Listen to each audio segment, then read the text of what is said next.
Praise the Lord. ਤੁਹਾਨੂੰ ਸਾਰਿਆਂ ਨੂੰ ਜੈ ਮਸੀਹ ਦੀ ਅੱਜ ਦੇ ਇਸ ਪਵਿੱਤਰ ਦਿਨ ਦੇ ਵਿੱਚ ਅਸੀਂ ਖੁਦਾਵੰਦ ਖੁਦਾ ਦਾ ਧੰਨਵਾਦ ਕਰਦੇ ਹਾਂ। ਅੱਜ ਜੋ ਕਲਾਮ ਪਿਤਾ ਪਰਮੇਸ਼ਰ ਨੇ ਸਾਨੂੰ ਦਿੱਤਾ ਉਹ ਮੈਂ ਤੁਹਾਡੇ ਨਾਲ ਜ਼ਰੂਰ ਸਾਂਝਾ ਕਰਾਂਗੀ। ਤੁਸੀਂ ਆਪਣੀ ਬਾਈਬਲ ਮੇਰੇ ਨਾਲ ਖੋਲੋ ਤੇ ਇਸ ਬਚਨ ਨੂੰ ਮੇਰੇ ਨਾਲ ਜ਼ਰੂਰ ਪੜ੍ਹੋ। ਅੱਜ ਦਾ ਜੋ ਬਚਨ ਹੈ ਮਤੀ ਅਧਿਆਏ 19 ਤੇ ਬਚਨ ਨੰਬਰ 16 ਤੋਂ 24 ਤੱਕ ਅਸੀਂ ਪੜਾਂਗੇ। ਹਾਲੇਲੂਇਆ। ਤਾਂ ਵੇਖੋ ਇੱਕ ਜਣੇ ਨੇ ਉਹਦੇ ਕੋਲ ਆਣ ਕੇ ਕਿਹਾ, ਗੁਰੂ ਜੀ ਮੈਂ ਕਿਹੜਾ ਭਲਾ ਕੰਮ ਕਰਾਂ ਜੋ ਮੈਨੂੰ ਸਦੀਪਕ ਜੀਵਨ ਮਿਲੇ। ਉਸਨੇ ਉਹਨੂੰ ਆਖਿਆ, ਤੂੰ ਭਲਾਈ ਦੇ ਵਿਖੇ ਮੈਨੂੰ ਕਿਉਂ ਪੁੱਛਦਾ ਹੈ? ਭਲਾ ਤਾਂ ਇੱਕੋ ਹੀ ਹੈ, ਪਰ ਜੇ ਤੂੰ ਜੀਵਨ ਵਿੱਚ ਵੜਨਾ ਚਾਹੁੰਦਾ ਹੈ ਤਾਂ ਹੁਕਮਾਂ ਨੂੰ ਮੰਨ। ਉਸਨੇ ਉਹਨੂੰ ਆਖਿਆ, ਕਿਹੜੇ ਹੁਕਮ? ਤਦ ਯਿਸੂ ਨੇ ਕਿਹਾ, ਇਹ ਜੋ ਖੂਨ ਨਾ ਕਰ, ਜਨਾਹ ਨਾ ਕਰ, ਚੋਰੀ ਨਾ ਕਰ, ਝੂਠੀ ਗਵਾਹੀ ਨਾ ਦੇ, ਆਪਣੇ ਮਾਂ ਪਿਓ ਦਾ ਆਦਰ ਕਰ ਅਤੇ ਆਪਣੇ ਗੁਆਂਢੀ ਨੂੰ ਆਪਣੇ ਜਿਹਾ ਪਿਆਰ ਕਰ। ਉਸ ਜਵਾਨ ਨੇ ਉਹਨੂੰ ਆਖਿਆ, ਮੈਂ ਤਾਂ ਇਹਨਾਂ ਸਭਨਾਂ ਨੂੰ ਮੰਨਿਆ ਹੈ, ਹੁਣ ਮੇਰੇ ਵਿੱਚ ਕੀ ਘਾਟ ਹੈ? ਯਿਸੂ ਨੇ ਉਹਨੂੰ ਕਿਹਾ, ਜੇ ਤੂੰ ਪੂਰਾ ਬਣਨਾ ਚਾਹੁੰਦਾ ਹੈ ਤਾਂ ਜਾ ਕੇ ਆਪਣਾ ਮਾਲ ਵੇਚ ਅਤੇ ਕੰਗਾਲਾਂ ਨੂੰ ਦੇ ਦੇ ਤਾਂ ਤੈਨੂੰ ਸੁਰਗ ਵਿੱਚ ਖਜ਼ਾਨਾ ਮਿਲੇਗਾ ਤੇ ਆ ਮੇਰੇ ਮਗਰ ਹੋ ਤੁਰ। ਪਰ ਉਸ ਜਵਾਨ ਨੇ ਜਾਂ ਇਹ ਗੱਲ ਸੁਣੀ ਤਾਂ ਉਦਾਸ ਹੋ ਕੇ ਚਲਿਆ ਗਿਆ, ਕਿਉਂ ਜੋ ਉਹ ਵੱਡਾ ਮਾਲਦਾਰ ਸੀ। ਤਦ ਯਿਸੂ ਨੇ ਆਪਣੇ ਚੇਲਿਆਂ ਨੂੰ ਕਿਹਾ, ਮੈਂ ਤੁਹਾਨੂੰ ਸੱਚ ਆਖਦਾ ਹਾਂ, ਜੋ ਧਨੀ ਦਾ ਸੁਰਗ ਦੇ ਰਾਜ ਵਿੱਚ ਵੜਨਾ ਔਖਾ ਹੈ। ਫਿਰ ਮੈਂ ਤੁਹਾਨੂੰ ਆਖਦਾ ਹਾਂ, ਜੋ ਸੂਈ ਦੇ ਨੱਕੇ ਵਿੱਚੋਂ ਦੀ ਊਠ ਦਾ ਲੰਘਣਾ ਇਸ ਨਾਲੋਂ ਸੁਖਾਲਾ ਹੈ, ਜੋ ਧਨੀ ਮਨੁੱਖ ਪਰਮੇਸ਼ਰ ਦੇ ਰਾਜ ਵਿੱਚ ਵੜੇ। ਹਾਲੇਲੂਇਆ। ਤੇ ਅਸੀਂ ਕੀ ਦੇਖਦੇ ਹਾਂ ਕਿ ਪ੍ਰਭੂ ਯਿਸੂ ਮਸੀਹ ਜਦੋਂ ਪ੍ਰੀਚ ਕਰ ਰਹੇ ਸਨ, ਪ੍ਰਚਾਰ ਕਰ ਰਹੇ ਸਨ, ਤੇ ਇੱਕ ਲੜਕੇ ਨੇ ਆ ਕੇ ਉਹਨਾਂ ਨੂੰ ਪੁੱਛਿਆ ਕਿ ਗੁਰੂ ਜੀ ਮੈਂ ਸਵਰਗ ਰਾਜ ਵਿੱਚ ਕਿੱਦਾਂ ਵੜ ਸਕਦਾ ਹਾਂ? ਮੈਂ ਕਿੱਦਾਂ ਸਵਰਗ ਰਾਜ ਦਾ ਅਧਿਕਾਰੀ ਹੋ ਸਕਦਾ ਹਾਂ? ਤੇ ਪ੍ਰਭੂ ਜੀ ਨੇ ਉਹਨਾਂ ਨੂੰ ਕਿਹਾ ਕਿ ਠੀਕ ਹੈ, ਅਗਰ ਤੂੰ ਸਵਰਗ ਰਾਜ ਵਿੱਚ ਜਾਣਾ ਚਾਹੁੰਦਾ ਹੈ ਤੇ ਤੂੰ ਸਾਡੇ ਹੁਕਮਾਂ ਨੂੰ ਮੰਨ। ਤੇ ਉਹਨਾਂ ਦੇ ਪੁੱਛਣ ਤੇ ਗੁਰੂ ਜੀ ਨੇ ਦੱਸਿਆ ਕਿ ਤੂੰ ਚੋਰੀ ਨਾ ਕਰ, ਗੁਨਾਹ ਨਾ ਕਰ, ਪਾਪ ਨਾ ਕਰ, ਝੂਠ ਨਾ ਬੋਲ, ਝੂਠੀ ਗਵਾਹੀ ਨਾ ਦੇ, ਤੇ ਆਪਣੇ ਮਾਤਾ ਪਿਤਾ ਦੇ ਹੁਕਮਾਂ ਨੂੰ ਮੰਨ, ਉਹਨਾਂ ਦੇ ਗੱਲ ਨੂੰ ਮੰਨ, ਉਹਨਾਂ ਦੀ ਆਗਿਆਕਾਰੀ ਕਰ। ਤੇ ਉਸ ਲੜਕੇ ਨੇ ਕਿਹਾ, ਉਸ ਜਵਾਨ ਨੇ ਕਿਹਾ ਕਿ ਇਹ ਸਾਰਾ ਕੁਛ ਤੇ ਮੈਂ ਪਹਿਲਾਂ ਹੀ ਕਰਦਾ ਆਇਆ ਹਾਂ। ਤੇ ਪ੍ਰਭੂ ਜੀ ਨੇ ਕਿਹਾ ਕਿ ਠੀਕ ਹੈ, ਅਗਰ ਤੂੰ ਇਹ ਕਰਦਾ ਆਇਆ ਹੈ ਤੇ ਇੱਕ ਕੰਮ ਹੋਰ ਕਰ ਲੈ, ਤੇ ਜੋ ਕੁਛ ਧਨ ਮਾਲ ਤੇਰੇ ਕੋਲ ਹੈ ਉਹ ਸਾਰਾ ਕੰਗਾਲਾਂ ਨੂੰ ਦੇ ਦੇ ਤੇ ਮੇਰੇ ਪਿੱਛੇ ਹੋ ਤੁਰ। ਇਹ ਸੁਣ ਕੇ ਉਹ ਲੜਕਾ ਜੋ ਹੈ ਉਦਾਸ ਹੋ ਗਿਆ, ਕਿਉਂਕਿ ਉਹ ਬਹੁਤ ਜ਼ਿਆਦਾ ਧਨ ਮਾਲ ਵਾਲਾ ਸੀਗਾ, ਬਹੁਤ ਜ਼ਿਆਦਾ ਅਮੀਰ ਸੀ। ਤੇ ਇਹ ਦੇਖ ਕੇ ਪ੍ਰਭੂ ਯਿਸੂ ਮਸੀਹ ਆਪਣੇ ਚੇਲਿਆਂ ਨੂੰ ਕਹਿੰਦੇ ਨੇ ਕਿ ਮੈਂ ਤੁਹਾਨੂੰ ਸੱਚ ਆਖਦਾ ਹਾਂ ਕਿ ਇੱਕ ਧਨੀ ਦਾ ਸੁਰਗ ਦੇ ਰਾਜ ਵਿੱਚ ਵੜਨਾ ਔਖਾ ਹੈ। ਔਰ ਫਿਰ ਮੈਂ ਤੁਹਾਨੂੰ ਆਖਦਾ ਹਾਂ, ਜੋ ਸੂਈ ਦੇ ਨੱਕੇ ਦੇ ਵਿੱਚ ਦੀ ਊਠ ਲੰਘਣਾ ਇਸ ਨਾਲੋਂ ਸੁਖਾਲਾ ਹੈ ਕਿ ਇੱਕ ਧਨੀ ਮਨੁੱਖ ਪਰਮੇਸ਼ਰ ਦੇ ਰਾਜ ਵਿੱਚ ਵੜੇ। ਕਿਉਂਕਿ ਅਸੀਂ ਧਨ ਨੂੰ ਬਹੁਤ ਮੋਹ ਕਰਦੇ ਹਾਂ। ਅਸੀਂ ਦੋ ਚੀਜ਼ਾਂ ਦੀ ਸੇਵਾ ਨਹੀਂ ਕਰ ਸਕਦੇ, ਧਨ ਔਰ ਪਰਮੇਸ਼ਰ। ਸਾਨੂੰ ਜਾਂ ਤਾਂ ਪਰਮੇਸ਼ਰ ਦੀ ਹਜ਼ੂਰੀ ਵਿੱਚ ਜਾ ਕੇ ਪਰਮੇਸ਼ਰ ਨੂੰ ਪਹਿਲਾ ਸਥਾਨ ਦੇਣਾ ਚਾਹੀਦਾ ਹੈ, ਤੇ ਜਾਂ ਫਿਰ ਅਸੀਂ ਧਨ ਦੇ ਪਿੱਛੇ ਲੱਗ ਕੇ ਆਪਣੀਆਂ ਜੋ ਆਸ਼ੀਸ਼ਾਂ ਹੈ ਉਹਨਾਂ ਨੂੰ ਖੋਹ ਲੈਂਦੇ ਹਾਂ। ਔਰ ਅਗਰ ਅਸੀਂ ਧਨ ਦੇ ਪਿੱਛੇ ਲੱਗਦੇ ਹਾਂ ਤੇ ਅਸੀਂ ਪਰਮੇਸ਼ਰ ਦੀ ਸੇਵਾ ਨਹੀਂ ਕਰ ਸਕਦੇ। ਤੇ ਸਾਨੂੰ ਇਹ ਨਹੀਂ ਕਿ ਸਾਨੂੰ ਪੈਸਿਆਂ ਦੀ ਜ਼ਰੂਰਤ ਨਹੀਂ, ਸਾਨੂੰ ਧਨ ਦੀ ਜ਼ਰੂਰਤ ਨਹੀਂ। ਖੁਦਾਵੰਦ ਖੁਦਾ ਜਾਣਦੇ ਨੇ ਕਿ ਸਾਡੀਆਂ ਕਿੰਨੀਆਂ ਜ਼ਰੂਰਤਾਂ ਨੇ, ਕਿਹੜੀਆਂ ਜ਼ਰੂਰਤਾਂ ਨੇ ਤੇ ਉਹਨਾਂ ਨੂੰ ਕਿਵੇਂ ਪੂਰਾ ਕਰਨਾ ਹੈ। ਅਗਰ ਪੈਸੇ ਦੀ ਜ਼ਰੂਰਤ ਹੁੰਦੀ ਨਾ ਤੇ ਖੁਦਾਵੰਦ ਖੁਦਾ ਪੈਸੇ ਨੂੰ ਬਣਾਉਂਦੇ ਹੀ ਨਾ। ਉਹਨਾਂ ਨੇ ਅਗਰ ਪੈਸਾ, ਇਹ ਕਰੰਸੀਆਂ ਬਣਾਈਆਂ ਨੇ ਤੇ ਜ਼ਰੂਰ ਇਹਦੀ ਵਜ੍ਹਾ ਠਹਿਰੀ ਹੈ, ਕਿਉਂਕਿ ਇਹਦੀ ਜ਼ਰੂਰਤ ਸਾਡੇ ਜੀਵਨਾਂ ਵਿੱਚ ਹੈ। ਪਰ ਸਾਨੂੰ ਚਾਹੀਦਾ ਹੈ ਕਿ ਅਸੀਂ ਇਹਨਾਂ ਨੂੰ ਖੁਦਾਵੰਦ ਤੋਂ ਅੱਗੇ ਨਾ ਰੱਖੀਏ, ਅਸੀਂ ਹਮੇਸ਼ਾ ਖੁਦਾਵੰਦ ਨੂੰ ਹੀ ਪਹਿਲਾ ਸਥਾਨ ਦਈਏ। ਸਾਨੂੰ ਅਗਰ ਸਵਰਗ ਰਾਜ ਵਿੱਚ ਵੜਨਾ ਹੈ ਤੇ ਪ੍ਰਭੂ ਯਿਸੂ ਨੇ ਜੋ ਸਾਨੂੰ ਹੁਕਮ ਦਿੱਤੇ ਹੈ, ਸਾਨੂੰ ਉਹਨਾਂ ਨੂੰ ਮੰਨਣਾ ਚਾਹੀਦਾ ਹੈ। ਜਿਵੇਂ ਕਿ ਯਿਸੂ ਨੇ ਕਿਹਾ, ਇਹ ਜੋ ਖੂਨ ਨਾ ਕਰ, ਜਨਾਹ ਨਾ ਕਰ, ਚੋਰੀ ਨਾ ਕਰ, ਝੂਠੀ ਗਵਾਹੀ ਨਾ ਦੇ, ਆਪਣੇ ਮਾਂ ਪਿਓ ਦਾ ਆਦਰ ਕਰ ਅਤੇ ਆਪਣੇ ਗੁਆਂਢੀ ਨੂੰ ਆਪਣੇ ਜਿਹਾ ਪਿਆਰ ਕਰ। ਸਾਨੂੰ ਚਾਹੀਦਾ ਹੈ ਕਿ ਅਸੀਂ ਇਹਨਾਂ ਸਾਰੇ ਵਚਨਾਂ ਨੂੰ ਮੰਨੀਏ। ਸੁਣਨ ਲਈ ਇਹ ਬਹੁਤ ਸੌਖਾ ਹੈ ਕਿ ਚੋਰੀ ਨਾ ਕਰ। ਅਸੀਂ ਸੋਚਦੇ ਹਾਂ ਕਿ ਅਸੀਂ ਕਦੋਂ ਚੋਰੀ ਕਰਦੇ ਹਾਂ, ਲੇਕਿਨ ਅਸੀਂ ਚੋਰੀ ਕਰਦੇ ਹਾਂ। ਅਸੀਂ ਸਾਰੇ ਚੋਰੀ ਕਰਦੇ ਹਾਂ। ਅਸੀਂ ਚੋਰੀ ਕਰਦੇ ਹਾਂ ਪਰਮੇਸ਼ਰ ਕੋਲੋਂ। ਅਸੀਂ ਦੇਖਦੇ ਹਾਂ ਕਿ ਸਾਨੂੰ ਖੁਦਾਵੰਦ ਨਹੀਂ ਦੇਖਦਾ। ਜਦੋਂ ਅਸੀਂ ਆਪਣੀ ਦਸ਼ਵੰਧ ਛੁਪਾਉਂਦੇ ਹਾਂ, ਅਸੀਂ ਖੁਦਾਵੰਦ ਦੇ ਭਵਨ ਵਿੱਚ ਦਸ਼ਵੰਧ ਨਹੀਂ ਦਿੰਦੇ, ਤਾਂ ਅਸੀਂ ਖੁਦਾਵੰਦ ਦੇ ਅੱਗੇ ਚੋਰੀ ਕਰਦੇ ਹਾਂ। ਸਭ ਤੋਂ ਵੱਡੀ ਤੇ ਇਹੀ ਹੈ ਕਿ ਸਾਨੂੰ ਚੋਰੀ ਨਹੀਂ ਕਰਨੀ ਚਾਹੀਦੀ। ਸਿਰਫ ਇਸ ਲਈ ਨਹੀਂ ਕਿ ਅਗਰ ਅਸੀਂ ਕਿਤੇ ਕੰਮ ਕਰਦੇ ਹਾਂ ਜਾਂ ਆਪਣੇ ਘਰ ਵਿੱਚ ਜਾਂ ਗੁਆਂਢੀ ਦੇ ਕੋਲੋਂ ਅਸੀਂ ਤੇ ਚੋਰੀ ਨਹੀਂ ਕਰਦੇ, ਅਸੀਂ ਇਹ ਸੋਚਾਂਗੇ ਨਹੀਂ, ਅਸੀਂ ਸਭ ਤੋਂ ਵੱਡੀ ਚੋਰੀ ਪਰਮੇਸ਼ਰ ਕੋਲੋਂ ਕਰਦੇ ਹਾਂ। ਅਸੀਂ ਸੋਚਦੇ ਹਾਂ ਕਿ ਖੁਦਾ ਸਾਨੂੰ ਨਹੀਂ ਦੇਖਦਾ, ਤੇ ਪਰ ਉਸ ਪਰਮੇਸ਼ਰ ਪਿਤਾ ਦੀਆਂ ਨਜ਼ਰਾਂ ਹਮੇਸ਼ਾ ਸਾਡੇ ਤੇ ਲੱਗੀਆਂ ਰਹਿੰਦੀਆਂ ਹਨ।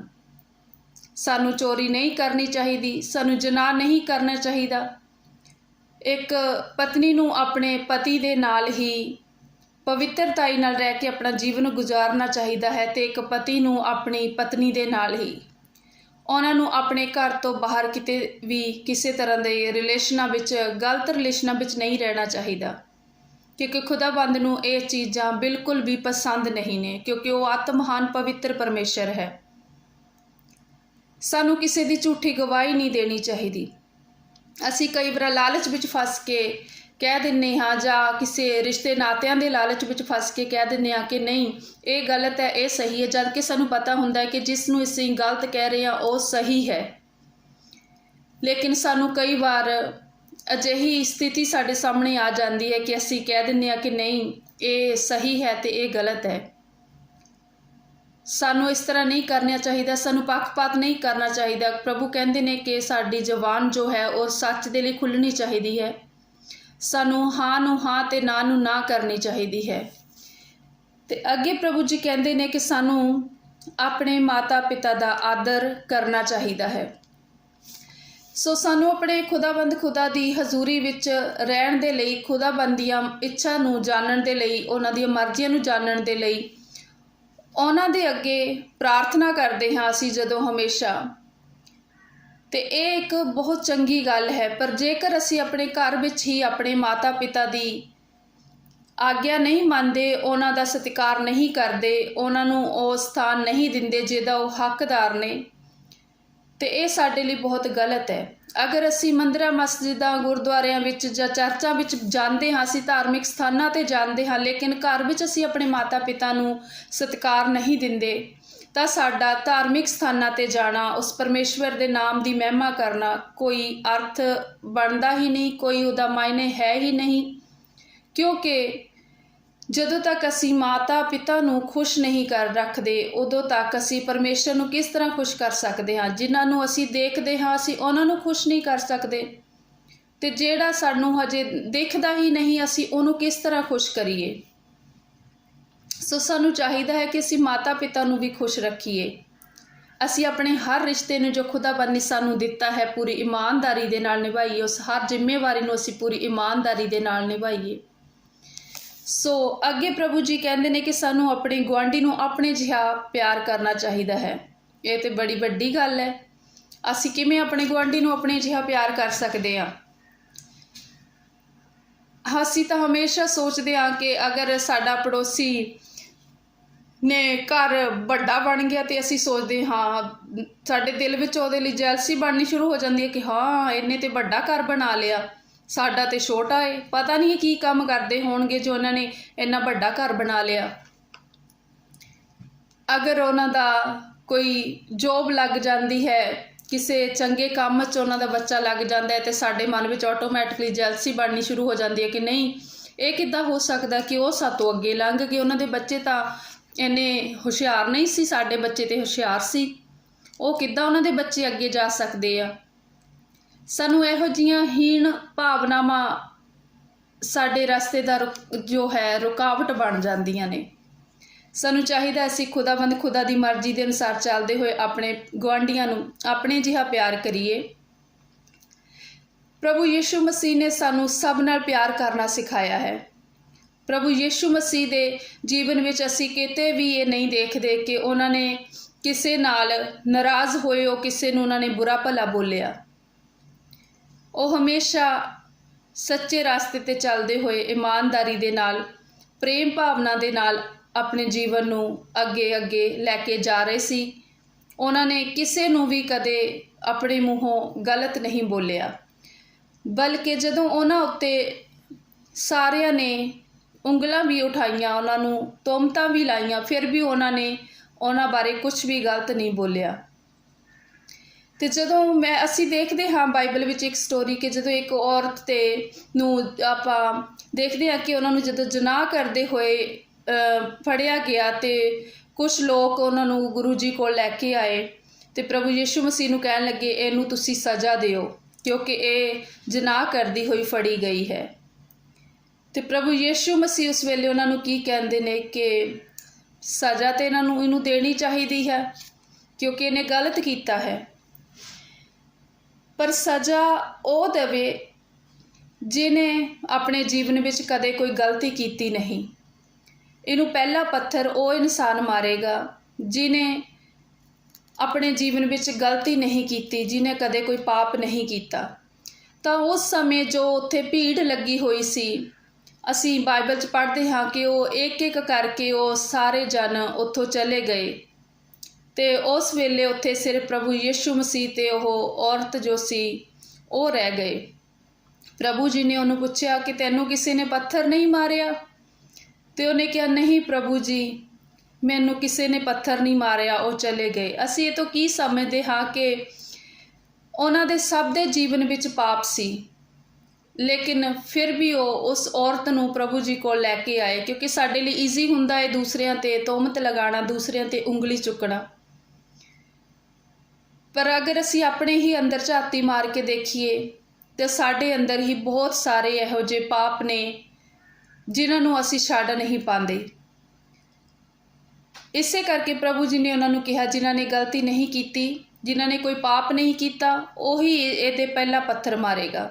ਪਰ ਉਹ ਸਾਰੇ ਉੱਥੋਂ ਚਲੇ ਗਏ, ਉਹਨਾਂ ਨੇ ਉਹਦੇ ਪੱਥਰ ਨਹੀਂ ਮਾਰੇ ਕਿਉਂਕਿ ਉਹਨਾਂ ਦੇ ਸਭ ਦੇ ਜੀਵਨ ਵਿੱਚ ਕੋਈ ਨਾ ਕੋਈ ਪਾਪ ਸੀ।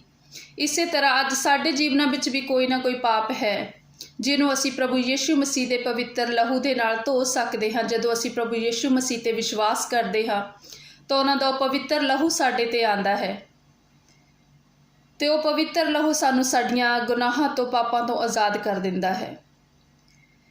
ਪਰ ਯਿਸੂ ਮਸੀਹ ਦੇ ਅੰਦਰ ਕੋਈ ਪਾਪ ਨਹੀਂ ਸੀ, ਉਹਨੇ ਵੀ ਉਹਨਾਂ ਨੂੰ, ਉਸ ਔਰਤ ਨੂੰ ਕੋਈ ਸਜ਼ਾ ਨਹੀਂ ਦਿੱਤੀ। ਉਹਨਾਂ ਨੇ ਵੀ ਉਹਨੂੰ ਕਿਹਾ ਕਿ ਠੀਕ ਹੈ, ਜਦੋਂ ਕਿਸੇ ਹੋਰ ਨੇ ਤੈਨੂੰ ਸਜ਼ਾ ਨਹੀਂ ਦਿੱਤੀ, ਮੈਂ ਵੀ ਤੈਨੂੰ ਸਜ਼ਾ ਨਹੀਂ ਦਿੰਦਾ, ਜਾ ਤੇ ਦੁਬਾਰੇ ਇਹੋ ਜਿਹੀ ਗਲਤੀ ਨਾ ਕਰੀ। ਸੋ ਅਸੀਂ ਦੇਖਦੇ ਹਾਂ ਇਹਦੇ ਵਿੱਚ ਕਿ ਪ੍ਰਭੂ ਯਿਸੂ ਮਸੀਹ ਕਿੰਨੇ ਦਇਆਲੂ ਸੀ, ਕਿੰਨੇ ਕਰੁਣਾਮਈ ਹੈ। ਉਹਨਾਂ ਨੇ ਉਸ ਸਮੇਂ ਵੀ ਉਸ ਔਰਤ ਨੂੰ ਸਜ਼ਾ ਨਹੀਂ ਦਿੱਤੀ ਤੇ ਅੱਜ ਵੀ ਪ੍ਰਭੂ ਯਿਸੂ ਮਸੀਹ ਓਨੇ ਹੀ ਦਇਆਲੂ ਹੈ। ਅੱਜ ਵੀ ਉਹੀ ਸਾਮਰਥ ਸਾਡੇ ਅੰਦਰਾਂ ਵਿੱਚ ਕੰਮ ਕਰਦੀ ਹੈ, ਸਾਡੇ ਹਿਰਦਿਆਂ ਵਿੱਚ ਕੰਮ ਕਰਦੀ ਹੈ। ਤੇ ਅਸੀਂ ਦੇਖਦੇ ਹਾਂ ਕਿ ਉਹ ਕਿੰਨੇ ਪਿਆਰ ਨਾਲ ਭਰੇ ਹੋਏ ਨੇ, ਜੋ ਸਾਨੂੰ ਪਿਆਰ ਸਿਖਾਉਂਦੇ ਨੇ। ਇਸ ਕਰਕੇ ਸਾਨੂੰ ਆਪਣੇ ਆਪ ਨਾਲ ਹੀ ਨਹੀਂ, ਸਾਨੂੰ ਆਪਣੇ ਰਿਸ਼ਤੇਦਾਰ, ਆਪਣੇ ਸਕੇ ਸੰਬੰਧੀਆਂ, ਆਪਣੇ ਬੱਚਿਆਂ ਨਾਲ, ਆਪਣੇ ਪਰਿਵਾਰ ਵਿੱਚ ਹੀ ਪਿਆਰ ਨਹੀਂ ਰੱਖਣਾ ਚਾਹੀਦਾ। ਸਾਨੂੰ ਸਾਰਿਆਂ ਨੂੰ, ਹਰ ਇੱਕ ਦੇ ਨਾਲ ਸਨੇਹ ਪਿਆਰ ਬਣਾ ਕੇ ਰੱਖਣਾ ਚਾਹੀਦਾ ਹੈ ਤਾਂ ਕਿ ਅਸੀਂ ਪ੍ਰਭੂ ਯਿਸੂ ਮਸੀਹ ਦੇ ਦੱਸੇ ਹੋਏ ਬਚਨਾਂ 'ਤੇ ਚੱਲ ਸਕੀਏ।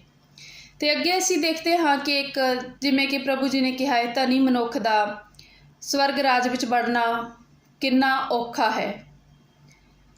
ਪਰ ਅਸੀਂ ਫਿਰ ਉਸੇ ਬਚਨ 'ਤੇ ਆਉਂਦੇ ਹੋਏ ਮੈਂ ਤੁਹਾਨੂੰ ਇੱਕ ਵਾਰ ਫਿਰ ਇਹੀ ਗੱਲ ਕਹਿਣਾ ਚਾਹਾਂਗੀ ਕਿ ਸਾਨੂੰ ਮਾਇਆ ਦਾ ਮੋਹ ਛੱਡਣਾ ਚਾਹੀਦਾ ਹੈ ਔਰ ਪਿਤਾ ਪਰਮੇਸ਼ਵਰ ਦੀ ਹਜ਼ੂਰੀ ਵਿੱਚ ਜਾ ਕੇ ਉਹਨਾਂ ਦੇ ਨਾਮ ਦੀ ਮਹਿਮਾ ਕਰਦੇ ਹੋਏ ਸਾਨੂੰ ਉਹਨਾਂ ਦੀ ਜੈ ਜੈਕਾਰ ਕਰਨੀ ਚਾਹੀਦੀ ਹੈ। ਉਹ ਸਾਡੀਆਂ ਜ਼ਰੂਰਤਾਂ ਨੂੰ ਜਾਣਦੇ ਨੇ, ਸਾਡੀ ਹਰ ਜ਼ਰੂਰਤ ਉਹਨਾਂ ਦੀ ਦਇਆ ਦੇ ਅਨੁਸਾਰ ਪੂਰੀ ਹੁੰਦੀ ਰਹਿੰਦੀ ਹੈ। ਸੋ ਅੱਜ ਇਹ ਬਚਨ ਮੈਂ ਤੁਹਾਡੇ ਨਾਲ ਸ਼ੇਅਰ ਕਰਦੀ ਹੋਈ ਮੈਂ ਇਹੀ ਉਮੀਦ ਕਰਦੀ ਹਾਂ ਕਿ ਤੁਸੀਂ ਸਾਰੇ ਇਹਨਾਂ ਬਚਨਾਂ ਨੂੰ ਸੁਣ ਕੇ, ਸਮਝ ਕੇ ਪ੍ਰਭੂ ਯਿਸੂ ਮਸੀਹ ਦੇ ਦੱਸੇ ਹੋਏ ਜੋ ਆਗਿਆ ਹੈ, ਜੋ ਉਹਨਾਂ ਦੇ ਹੁਕਮ ਹੈ, ਤੁਸੀਂ ਉਹਨਾਂ ਨੂੰ ਮੰਨੋਗੇ ਤੇ ਇਹਨਾਂ ਵਚਨਾਂ ਨੂੰ ਫੋਲੋ ਕਰੋਗੇ ਤਾਂ ਕਿ ਪਰਮੇਸ਼ਵਰ ਦਾ ਆਤਮਾ ਤੁਹਾਡੇ ਅੰਦਰ ਠਹਿਰ ਸਕੇ ਤੇ ਪ੍ਰਭੂ ਦੀ ਮਰਜ਼ੀ ਤੁਹਾਡੇ ਸਭ ਦੇ ਜੀਵਨਾਂ ਵਿੱਚ ਪੂਰੀ ਹੋ ਸਕੇ।